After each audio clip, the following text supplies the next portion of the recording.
الحمد للہ وکفی والسلام علی عبادہ الذین اصطفی۔ میں آپ سب ایک سفر پر رواں دواں ہیں۔ میرا اور آپ کا سفر چل رہا ہے، اور وہ سفر ایسا ہے کہ اس کے لیے پاسپورٹ اور ویزا ہماری پیدائش کے ساتھ ہی جڑا ہوا ہے۔ اس سفر میں کوئی رکاوٹ نہیں، کہیں راستے میں رکنا نہیں، گاڑی نے پنکچر نہیں ہونا، ٹائر بس نہیں ہونا، پیٹرول گیس ختم نہیں ہونی۔ اس سفر کی گاڑی رواں دواں، کوئی لمحہ اس سفر سے خالی نہیں۔ اور اس سفر پر چھوٹے بڑے، طاقتور کمزور، بوڑھے جوان بچے، مرد عورتیں، پڑھے لکھے ان پڑھ، شہری دیہاتی، عالم جاہل، سب رواں دواں۔ اور وہ سفر اتنا یقینی کہ کائنات میں کوئی سفر کسی کے لیے اتنا یقینی نہیں۔ ہمارے ملک میں اور اسلام آباد میں بڑے بڑے ملکوں کے حکمران آتے ہیں، کسی کا اپنے ملک میں واپس پلٹنا باوجود کہ وہ اس ملک کا شاہ ہے، وزیر اعظم ہے، صدر ہے، اس کا جانا اپنے ملک میں، اپنے جہادوں میں جانا اتنا یقینی نہیں جتنا یقینی کہ اس سفر کے لیے سب کا جانا ہے۔ یہ سفر کہاں ہے؟ یہ سفر قبر کا ہے، یہ سفر موت کا ہے۔ اور عجب بات، اس کائنات میں میرے علم کے مطابق اتنا یقینی سفر اور کوئی نہیں، لیکن بے یقینی جتنی اس سفر کی ہے شاید کسی اور سفر کی نہیں۔ اس سفر کے بعد جہاں جانا ہے، آخرت، اس کا ٹھہرنا اتنا طویل ہے، کائنات میں کسی سفر پر جانے کے بعد وہاں ٹھہرنا اتنا طویل ہے۔ اور اس سفر کی انتہا میں جو مصیبتیں ہیں، کائنات میں ان مصیبتوں کا عشر اشیر بھی نہیں۔ اور اس سفر کے بعد جو نعمتیں ہیں، ساری دنیا کی ساری نعمتیں ایک بندے کو دے دی جائیں، پھر بھی اس سفر کے بعد نعمتوں کے پانے والی کی چھوٹی سے چھوٹی نعمت ان تمام نعمتوں سے بڑی۔ کیا میں آپ اس سفر کے لیے کچھ کر رہے ہیں؟ آئیے قرآن و سنت میں اس سفر کے بارے میں بہت کچھ دل چاہتا ہے، کچھ آیات، کچھ احادیث پڑھوں، شاید مجھے آپ کو یقین آ جائے۔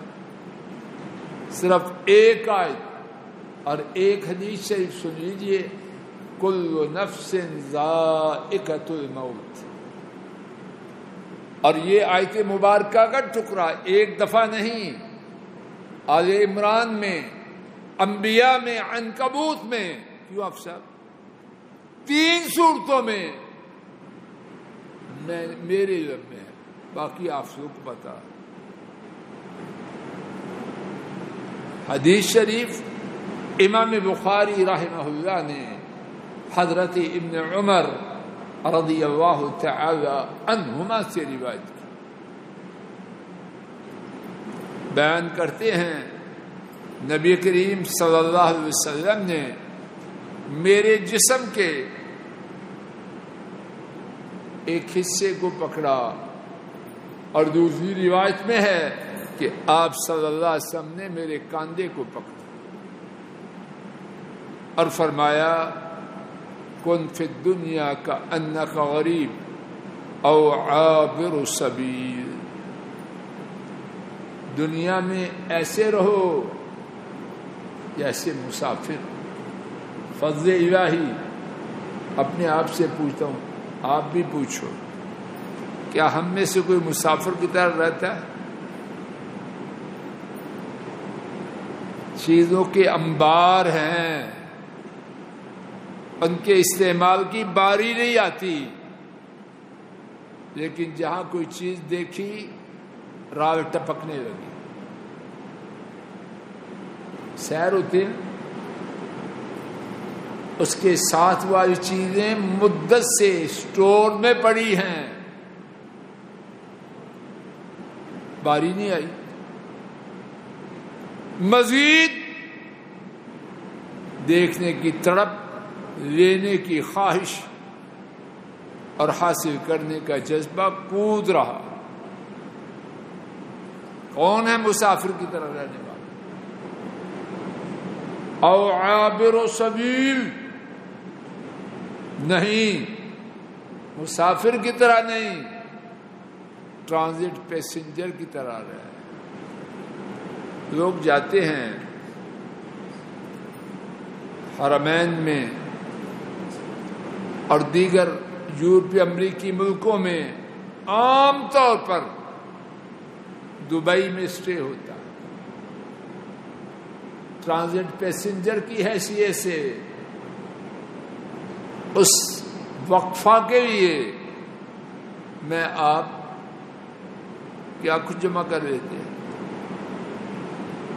جو اس کی فکر میں ڈوبا رہے، جہاں جانا ہے اس سے غافل ہو جائے، وہ احمق ہے یا عقل مند؟ میں آپ اس دبئی کی فکر میں مرے جا رہے ہیں، آخرت کی فکر تو اس تک پہنچتا کون؟ اور امام احمد ترمذی اور ابن ماجہ کی روایت میں ہے، ابن عمر رضی اللہ تعالی عنہما بیان کرتے ہیں نبی کریم صلی اللہ علیہ وسلم نے ایک تیسری بات بھی فرمائی، وَعُدَّ نَفْسَكَ مِنْ أَهْلِ الْقُبُورِ، اور اپنے آپ کو قبر والوں میں شمار کیا کر۔ میں آپ کرتے ہیں؟ کبھی سوچا ہے کہ آج رات شاید قبر میں ہو یا کل ہو، بلکہ سرتوڑ کوشش ہے قبر یاد نہ آ جائے۔ ہماری ساری دلچسپیاں قبر کو یاد کرنے والی ہیں یا بلانے والی؟ اور ابن عمر رضی اللہ تعالی عنہما ان کے بارے میں ہے، اور بعض محدثین نے اسی حدیث کے ساتھ ان کی یہ باتیں نقل کی۔ وہ 5 باتیں کہا کرتے ہیں، وہ بھی اس کے ساتھ سن لیجیے اور بات ختم ہو۔ وہ 5 باتیں یا تو محدثین نے لکھا اپنے آپ سے کہتے یا جس شاگرد کو یہ حدیث سناتے 5 باتیں بھی سناتے اپنی طرف سے تشریح کے لیے. نمبر 1، اذا امسیت فلا تنتظر الصباح، اگر شام کا وقت آ جائے صبح کا انتظار. میں کہہ رہا ہوں میرا عقیدہ ہے یہ کہ صبح کا انتظار نہیں کرنا. ہے کسی کا تو الحمدللہ، لیکن کون ہے وہ؟ اگر یہ عقیدہ بن جائے نمازوں کی کیفیت بدل جائے یا ایسی رہے، خارش رک جائے یا جاری رہے، حساب کتاب جو ہم نماز میں کر کے ہٹے ہیں وہ یاد رہ جائے. رات کا مرنا یاد ہو، نقشے بدل جائیں. رات کا مرنا یاد ہو، چینل کے سامنے جانور بن کے بیٹھے رہیں. بیوی بچوں پہ ظلم کریں، کمزوروں کو گھوریں، ضعیفوں کا مذاق اڑائیں، چغلی کریں، گندی بات سنیں، گندے میسج چلیں، ہاتھ شل ہو جائیں برائی سے، آنکھیں برائی سے اندھی ہو جائیں. لیکن اب خیر سے اندھی ہیں، ہاتھ خیر سے شل ہیں، برائی کے لیے تیز. پہلی بات فرمائی، جب شام کا وقت آ جائے صبح کا انتظار. سب بولو، وَإِذَا أَصْبَحْتَ فَلَا تَنْتَظِرِ الْمَسَاءَ، اور اگر صبح آ جائے شام کا انتظار نہ کر. شاید آنے والی شام تیری زندگی کی آخری شام، اور آنے والی صبح تیری زندگی کی آخری صبح. وَخُذْ مِنْ صِحَتِكَ لِمَرَضِكَ، اگر صحت مند ہے اپنی بیماری کے لیے کچھ جمع کرے. ابھی نماز سے پہلے ایک ساتھی بتلا رہے تھے فلاں آدمی فوت ہو گئے ہیں، اور کیسے تھے؟ فون پہ کہنے لگے 2 آدمیوں کے برابر طاقت والے. کیا تو پتہ بھی نہیں لگا. میں اب تو پہلے ہی آدھے ہیں یا اس سے بھی کم. کس بات پہ پگڑے بنے پھرتے؟ وَخُذْ مِنْ صِحَتِكَ لِمَرَضِكَ. تیسری بات، اپنی صحت سے جتنی ہے وہ بھی نہیں رہی، جتنی ہے بیماری کا سامان کر لے. پتہ نہیں پھر کھڑا ہونا ہے کہ نہیں ہونا، پتہ نہیں وضو کی طاقت رہنی ہے کہ نہیں رہنی ہے. یہ باتیں تو دور ہے، پتہ نہیں واش روم میں خود جانا ہے کہ چارپائی پہ کام کرنا، وہ پتہ ہے کسی کا؟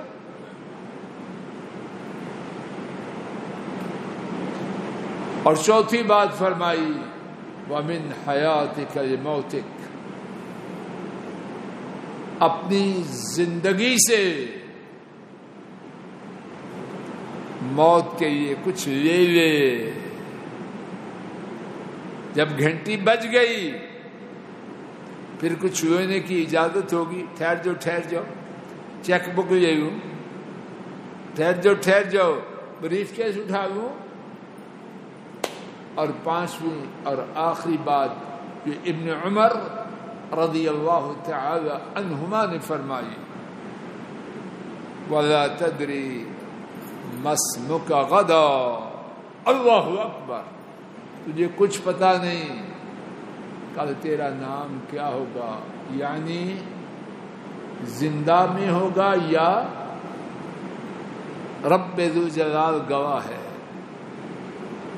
سچے دل سے اگر میں آپ اپنے آپ سے پوچھیں تو جواب کیا ہوگا؟ جس کو کل زندہ ہونے کی گارنٹی ہے؟ ذرا ہاتھوں کھڑا کرے، ہے کسی کو؟ جس کی گارنٹی نہیں، اس کے لیے مر رہے ہیں، جس کا ہونا یقینی کل نہیں، مسجد میں نکلنے سے پہلے، اس کے بارے میں غفلت ہے یا بیداری؟ سو رہے ہیں جاگ رہے ہیں؟ سو نہیں، مر چکے۔ اللہ مجھے آپ کو ہدایت دے۔ جو کبھی کسی کا موت کا سفر رکا ہے؟ جب سے زمانہ بنا ہے یہ زمانے کی سوئی کبھی رکی ہے؟ خواب پہ دیکھیں یا نہ دیکھیں، موبائل پہ دیکھیں یا نہ دیکھیں، یہ کبھی وقت رکا ہے؟ اللہ نے رکنے کے لیے بنایا ہی نہیں، اور اس کا جاری رہنا میرے اور آپ کے موت کی جانب سفر کا جانب۔ خلاصہ میرا آپ کا موت کا سفر جاری ہے، اس کے بعد پلٹنا نہیں، لوٹنا نہیں، کمپاؤنڈ نہیں، سپری نہیں، جانا آخری ہے۔ جو بیج گئے وہ کاٹنا ہے، دوبارہ بیجنا نہیں، چھڑکاؤ نہیں، ترائی نہیں۔ اللہ مجھے آپ کو عقل دے، عقل دے، عقل دے۔ ہم حماقت کی وادیوں میں ڈوبے، احمق نہیں، حماقت کی وادیوں میں ڈوبے ہیں۔ اللہ نکال دے، نکال دے، نکال دے۔ مرنے کے بعد آنکھیں کھلی تو کیا فائدہ؟ اب کھول۔ بہت سے لوگ بیمار ہیں، بہت سے لوگ بیمار ہیں، اور بہت لوگ مر رہے ہیں، اور بڑے بڑے اچھے ہمارے گمان کے مطابق اللہ کے پاس جا رہے ہیں۔ سب کے لیے اللہ سے عاجزانہ التجا ہے۔ ہر مسلمان بہت زیادہ نیک تھا یا تھوڑا تھا، جو مسلمان فوت ہو چکا ہے اللہ اس کو معاف کرے، اور جو بیمار ہے کورونا میں یا کسی بیماری، کورونا میں یا کسی بیماری میں، اس کو اللہ شفا دے۔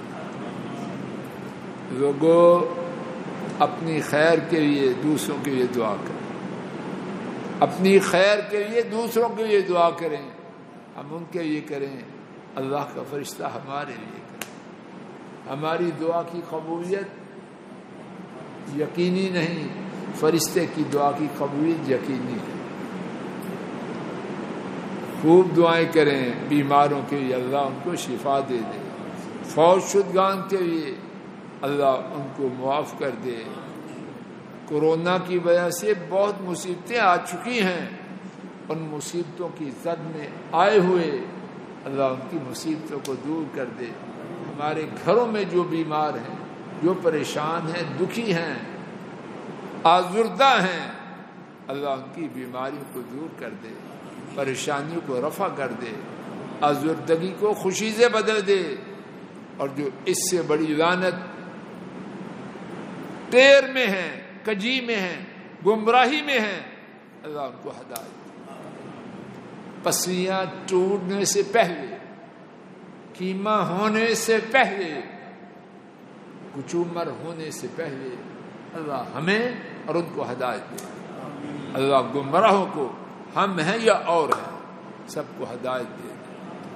کیما نکلنے کے بعد چیخا تو کیا فائدہ؟ اللہ اب ہمیں سیدھا کر دے، سیدھا کر دے، سیدھا کر دے۔ وآخر دعوانا ان الحمد للہ رب